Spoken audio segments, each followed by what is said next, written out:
When I first came, it was in the fall of 1945, so most of our work was in the studio here. In fact, it was November, and it was just before we started leaving for Arizona. And the way we worked at that time was the older apprentices would help the younger apprentices, such as myself, or the newer apprentices, with drawing. And one of my first tasks was an ink drawing of a building and house that Mr. Wright did for Connecticut. And ink drawing is really easier than pencil drawing because of the control. And over the years, of course, like everyone here, I learned all the different techniques. Most of us used the techniques that Mr. Wright was using at that time, which was pencil, ink, and colored pencil. It was an economical way, a medium that you could control. If you did a rendering for property, then you had ended up with something which was not a photographic representation of some building, but you created the atmosphere and the feeling, and usually we were warm, and most of my experience has been the clients appreciated that and responded to those drawings.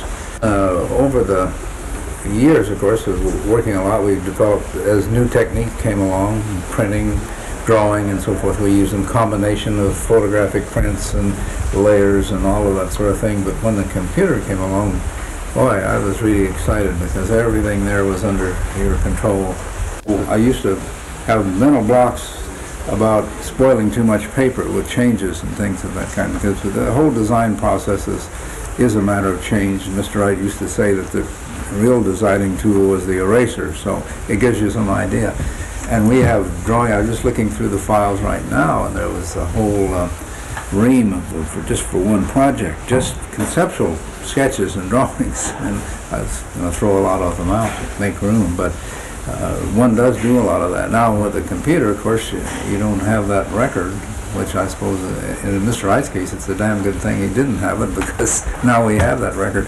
But for us, why, it allows you to make these changes as you go. And as a matter of fact, I think as time goes on, what we're going to do is we'll have these computers, as we do now. Some of them are connected up, and the people that are working with me, I can zero in on their machine. I mean, on my machine, I can see what they're doing, and I can correct them just the way Mr. Wright used to come in and over our shoulder and look at us drawing, or he'd sit down at the desk and take the pencil and start changing things.